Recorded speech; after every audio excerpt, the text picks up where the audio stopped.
Okay, before we begin, the first thing you need to know is on Edline, under the notes folder, there is a page of notes that goes along with the notes that we're getting ready to do right here, right now. If you want to go get that, you can. If not, you can take them on your own paper. It doesn't really make a difference. I'm just letting you know it's there. So if you would like to, you can pause, go get that, and then come back. So we're going to solve systems using graphing, which is the easiest method that there is. So we're going to start by graphing by hand. So we have these two equations, y equals x, y equals negative 2x minus 3, and we're going to graph them both on this little graph right here. So y equals x has a y-intercept of 0 and a slope of 1. So there are my points. I'll connect them with a line here so you can see.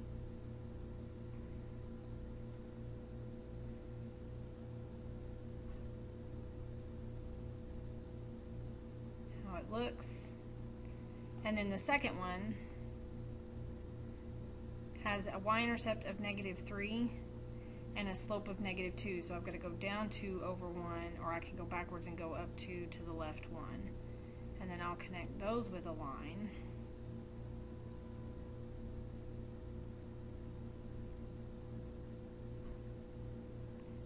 And you can see that the two lines intersect right here. And so the solution to this system is that point where they intersect, which you can see is negative 1, negative 1. So my solution should be negative 1, negative 1. But we're going to pull out our calculator, and we're going to use our calculator and check the table and see if that is really what it is. So here is our calculator. We're going to go to y equals, and we're going to enter in the two equations. The first one was y equals x, and then the second one was negative 2x minus 3. And if I were to graph it, you'll see there's extra stuff on my screen that's going to cause a problem. But you can see there's the two equations that we just did, but that's not what we want to look at. We want to go look at the table. So if you go to second and then graph, it'll pull up the table. And if you'll look and scroll through your table, you should be able to see that when x is negative 1, y1 and y2 both are negative 1, and so that's equal. Both y1 and y2 are the same thing. That means that's the solution. So we're going to use this table to fill in the table on our notes. And so we're going to do negative 2, negative 1, 0, and 1, and we're going to fill in what it says on our table over here. So when x is negative 2, y1 is negative 2, and y2 is 1. And so over here,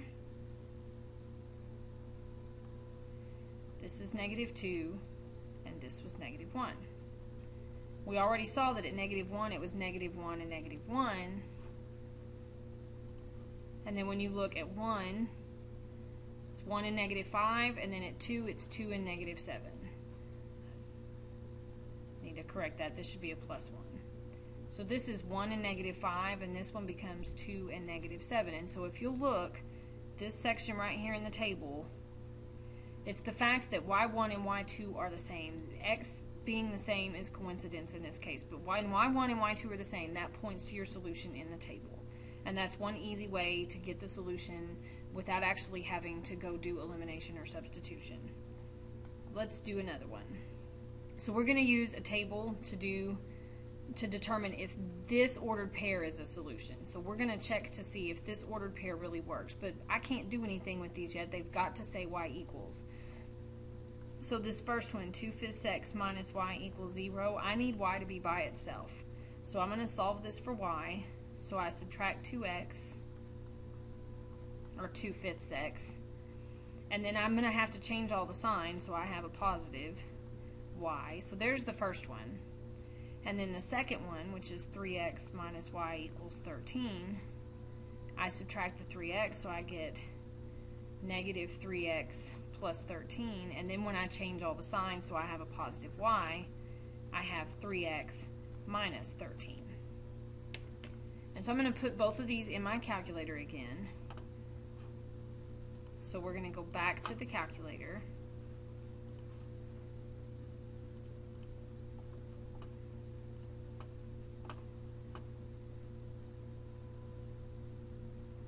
to go back to y equals, and we're going to enter in those two equations. The first one was 2/5 x, so I have 2/5 x, and then the second one was 3x minus 13, so I have 3x minus 13, and we're going to go back to the table. So that's what we want to look at, and we're looking for this point right here, 5, -2. That means x equals 5, or 5 positive 2. X equals 5, and then y is 2. And if there's a solution, then when I get to the 5, both of these should say 2. So we're going to go look at our table, and you'll see right here at 3, y1 is 1.2, but y2 is -4. So that's clearly not the solution. If you look at 4, y1 and y2 also aren't the same. But when you go to 5, if you look at 5, y1 is 2 and y2 is 2. That means that the ordered pair 5, 2 is going to be my solution because these two are the same. So let's write down what we have. At 3, it was 1.2 and -4. At 4, it was 1.6 and -1. And then at 5, they were both 2. And then just to finish it out, because it makes me feel better, at 6, we have 2.4 and 5. And so here at 6, this one's 2.4 and this one was 5. You'll notice right here, the y1 and y2 column were exactly the same. So yes, this is a solution to the ordered pair. Yay! Okay, next one. Mr. Loan's putting money into 2 savings accounts. He's modeled the amount in each account over 40 months on the graph below. So we have the graph already. The question is, based on the graph, what will be the balance when the 2 accounts have the same amount? So I'm looking for where they are equal. Well, they are both equal right here where they intersect. We're looking for the balance. If you'll notice, balance is over here on the y-axis, and so the numbers are very, very hard to read, but it looks like 1, 2, 3, 4, 500 right here, and so the balance is going to be $500 when the 2 accounts have the same amount. If you really want to know, it's also going to take 4, 8, 12, 16, 20 months to get there. I know that wasn't part of the question, but it doesn't hurt to go ahead and see it. They will have $500 when the 2 accounts are equal. All you're doing is looking for the intersection point. Okay, the next slide that I'm going to show you gives you directions on how to use the calculator for the next part of what we're going to do. You can either pause and write this all down, or you can just follow my keystrokes as we go through with the calculator in just a second. Or you can, like I said, go to Edline, print off that little page, because this is also on that page that's on Edline. But this tells you how to walk through the calculator to get the calculator to solve a system for you. Yes, that's right. The calculator will do it for you. So number 5 here, I have a system of equations. I have y equals x minus 16, and then y plus 1/3 x equals -1. You cannot have the calculator do this for you if they are not both in slope-intercept form. So both of your equations have to be in y equals form. So this first one, I'm going to have to get y by itself. So I'm going to subtract 1/3. So it becomes y equals -1/3 x minus 1. And then my other equation, this one right here, is already in y equals. So we're going to use our calculator.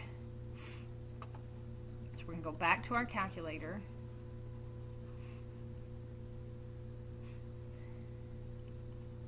And we're going to go back to y equals. And we're going to enter in those 2 equations that we just came up with. So the first one was x minus 16.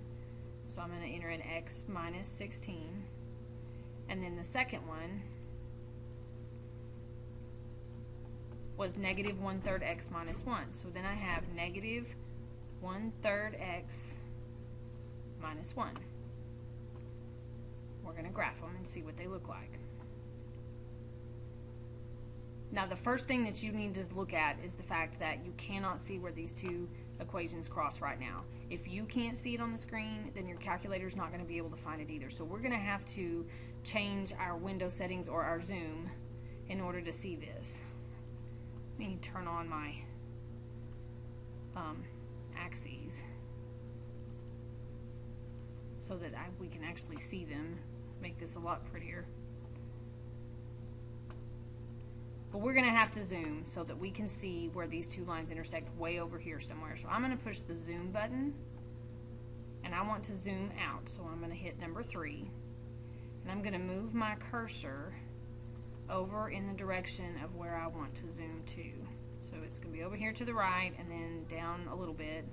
That's probably good. And if you hit enter, it will zoom out. Now I can see where the two lines intersect. So now I can find the intersection because the calculator can see it, and so can I. So here's how you find the intersection. You're going to press second, trace. You get this pretty menu. Guess what? We want the one that says intersect. So number 5 says intersect. And we're going to hit enter 3 times. It should say first curve, enter. Second curve, enter. Guess, hit enter again. It should say intersection at the bottom. Once it says intersection at the bottom, you have gotten to the solution. So there's our answer, 11.25 and negative 4.75. So this is where those two lines cross. So when I write down my answer here, my ordered pair is 11.25 and negative 4.75. And yes, the decimals are fine.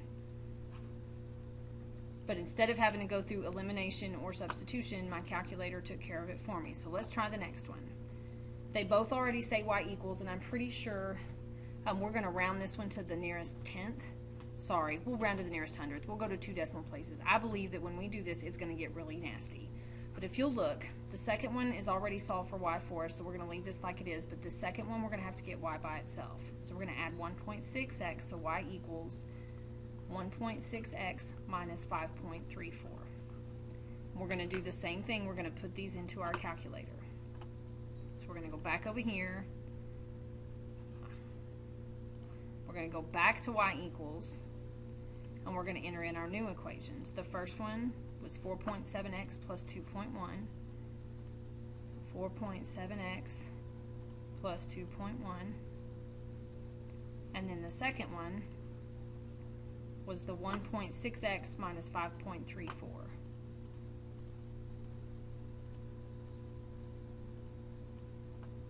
Now, when we graph this one this time, it's going to graph in the same window that we graphed the last one in, and I don't want to do that. I want to graph in a standard window. So before I graph, I'm going to press zoom, and then option number 6 says zoom standard. That takes us back to a standard window, so I'm going to choose option 6 to graph.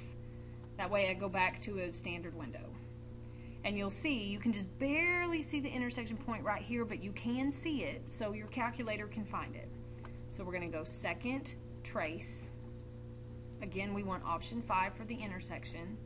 We're going to hit enter 3 times. You can't do this real fast. You can't go enter, enter, enter, and hope it does. You have to take your time. So you enter, enter, and then enter. Make sure it says intersection at the bottom of your page.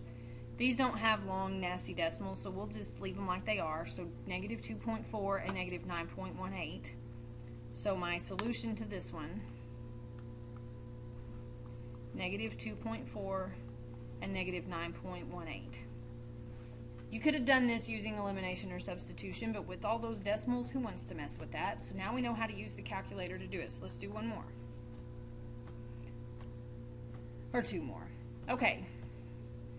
Neither one of these is solved for y, so that's step number 1. You're going to have to get y by itself. So in this first equation, you'll subtract 4x. So you have negative 2y equals negative 4x plus 4. Then you have to divide by negative 2. Don't forget to divide everything. So y is going to be 2x minus 2. So there's the first one. The second one, I'm just going to have to divide both sides by 2 so that y equals 2x. Now, if you will look at these two lines, the slope of this one is 2 and the slope of this one is 2. So that should tell you that these lines are parallel. If they are parallel, they aren't going to cross. And since they do not cross, this has no solution because they are parallel lines. If you just have to see it, you can go plug these in your calculator and graph, but you should see they don't cross. So there's no solution.